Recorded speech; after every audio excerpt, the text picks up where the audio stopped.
Welcome back to the Football Tragics. There is no Aaron today. There is no Morty. Campo, just like Norwich, when they come back into the Premier League, they're struck down. I am struck down with COVID, but we are here. We're going to keep giving you the up-to-date content, and we are here to review Matchday 30. So, Campo, how are you doing? Oh, I don't have COVID, so I'm very well. I'm assuming the other two don't have COVID. Their team didn't play, so they don't want to be here on duty. Yeah, and obviously I'm the one stuck here having to organise it with you, Campo. But like I said, we're here to road a show on. There isn't many games. There's only 4 games we are going to go through. So before we jump into those, Campo, a few big World Cup qualifiers that are a bit closer to us. So we're going to go first. Australia versus Japan. We are playing tonight. It is a must-win game for Australia. It doesn't mean qualification, but it does push us in the right steps. So are you giving us the result, or how do you see this one going? We never beat Japan. It's just one of those teams we cannot beat. And as much as I want to get behind the boys, I just can't see us going to Japan and winning. It's in Australia. I still, regardless, for Australia, it's a bogey team. We've never really done them over. They're the master of a dead ball for a reason. They always put it into nice areas and they cause us havoc. I think, I can't. I want to back us, but I just can't. I'm going to go the other way. I'm backing my boy Bruno. I'm backing him to come in.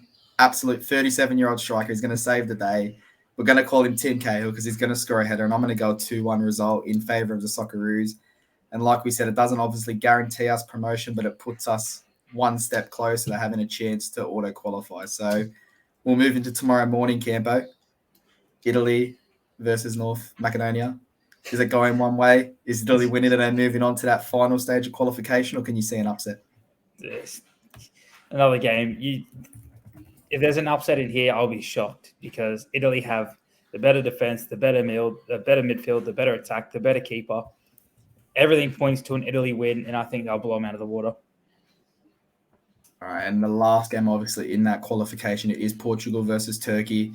They do have a players out, one big one being Diaz. Do you give Turkey any chance here of an upset, or do you think this is CR7 at CR7's best and he'll get him through to that final? If Bruno and Ronaldo play together, I think it'll be closer. But I think if Bruno's on the bench and Ronaldo, for some reason, he plays so well without Bruno in the team. Portugal will go through. It's Ronaldo's last World Cup. He has to be there. Okay, well, you say he has to be there. They will then face Italy in a final. Last time we spoke about this, you did say Italy were going to win it. Are we changing our mind, or do you think that they're going to go through? I still think Italy will go through. All right. Well, we'll leave that there because, again, it's going to be a crazy couple of weeks or weekend of qualifiers, but we'll jump into what we're here for. It's Matchday 30. There's 4 games. We'll start it off. It's Wolves 2, Leeds 3. Big red card. Could save their season. Campo, what were your thoughts on this match? Wolves very comfortable first half. And then, deserve a 2-0 up. They go into the break. And then the start of the second half, a collision between Jimenez and the keeper. For the ref, I don't know how he came to that decision of a yellow card when it was a clear collision. There was no eyes on the keeper. It was just it's a contact sport at the end of the day. Contact will happen. Not every challenge has to be a card. And in my opinion, it's not a yellow, it's the wrong call. And then fair play to Leeds. At the end of the day, they were still 2-0 down against 10 men, and they fall back in half an hour to end up stealing the game.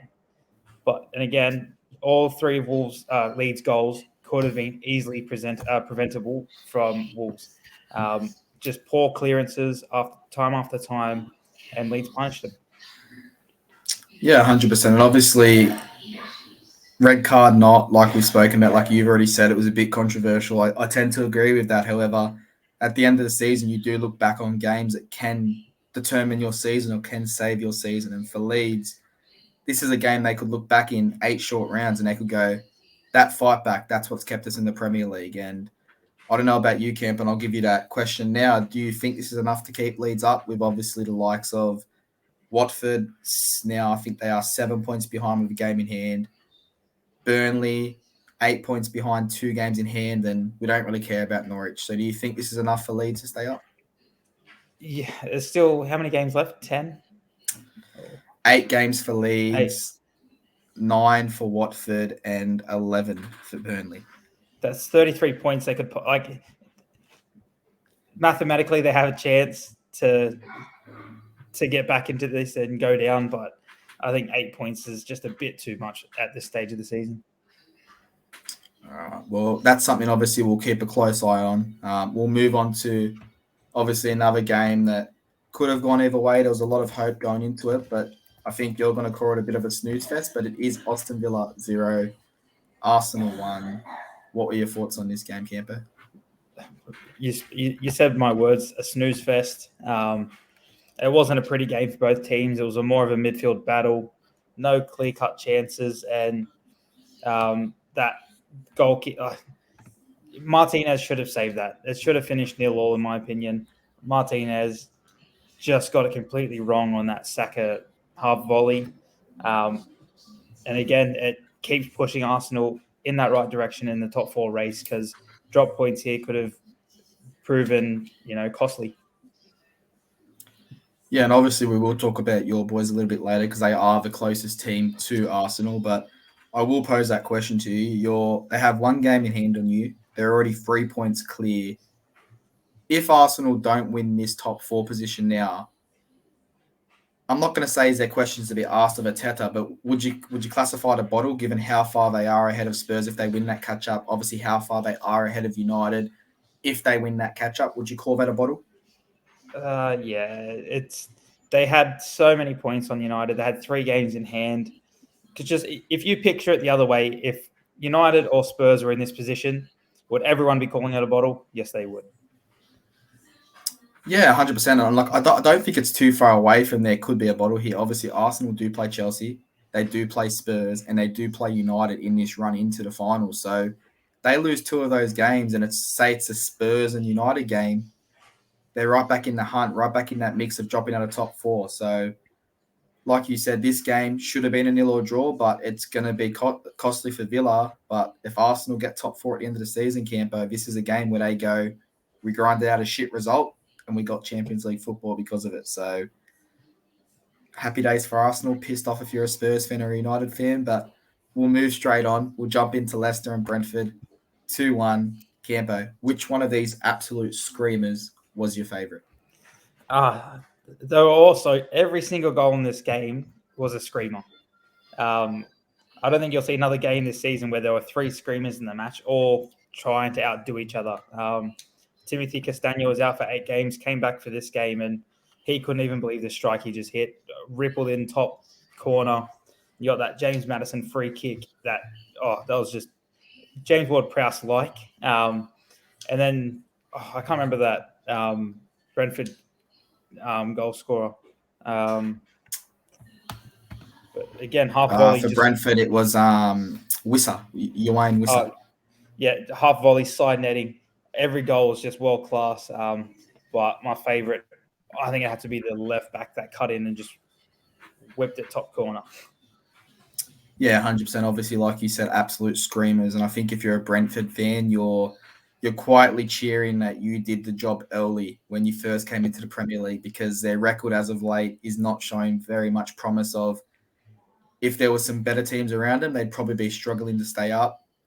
Hopefully they re-sign a few players. Hopefully they go out and buy a few new players for next season, because if they don't, they could fall into that trap of coming straight back down a year later. So, like you said, that cracking goal by the left back, brilliant. Obviously, Brentford responded with an absolute cracker, but mate, I love a dead ball specialist. So to see that goal by Maddison go in, I'm calling that as my favourite goal of this game, because it must just be that name, James Ward-Prowse, James Maddison. It must just be, if you name James, you're putting him in the top corner from the dead ball. So, Campo, keep that smile on your face. We're going to move on to the last game of Matchday 30. If you had 11 of this bloke on the field, you'd probably win the Champions League. You'd probably somehow win the World Cup being a club side, but Tottenham 3, West Ham 1. Before we even talk about the result, let's talk about Son. Is he the player that Spurs need to build around, especially if Kane is not happy at that club? No, because for all his goals, who is the person behind it? But you can replace a Kane. You can replace a Kane and get a striker that can assist. I can't. I do not think anyone can replace Kane. The things like the way he holds the ball up, he drops deep, his passing range, his defense on corners. He is so vital to any team. He just makes everyone around him better. Um, the weight of Harry Kane's passes for that first goal, which had Zuma chasing ghosts, just incredible. They have probably the best partnership in the league. It's just Son's great and everything, but without Kane, I don't see him being as effective as he is. So you're telling me if you had to keep one, sell one, you'd be keeping Harry Kane and selling Son? Yep.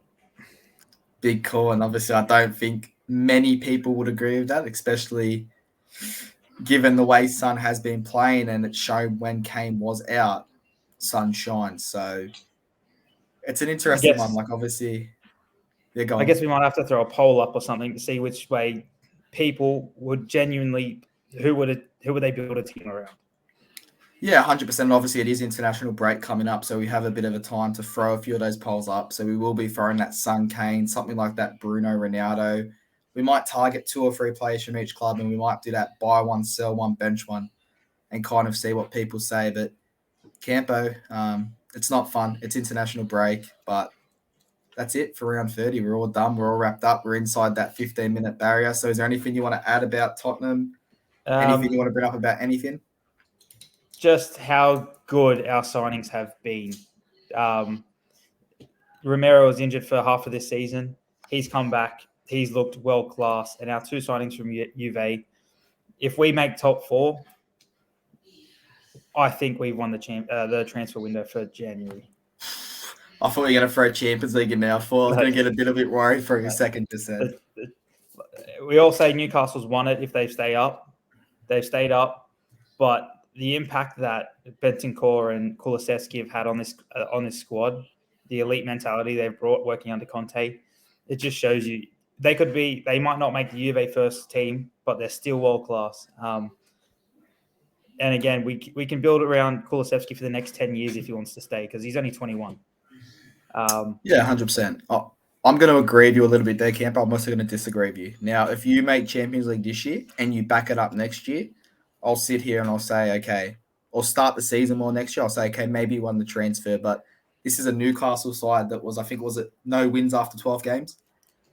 And now they're looking like there's no chance of getting relegated. There's more chance that they're going to make that top half of the table. So I definitely have you guys up there. Obviously, you did sign well. Kulusevski, he's been an absolute baller. And if you do end up losing Harry Kane, you've probably already found your replacement, like you said, for the next 5 to 10 years. So massive signings. I'll ask you one more question actually before we sign off, but I'll let you go first, and I'm going to ask you one more question. Just West Ham come back after Europe. I told you all this last week. Somehow Morty thought they would back up, but no, never a chance. All right, now I've got to think of another question because you've just stolen what I've said. But I'm going to ask you now, obviously, if the England squad was picked for the World Cup tomorrow, it's a World Cup final. Let's say they made it all the way to the World Cup final. Are you taking Pickford or are you taking Ramsdale in goals? I know I brought this up a while ago. I got a bit of backlash when I said Ramsdale should be the number 1 keeper. Does he take that number 1 spot?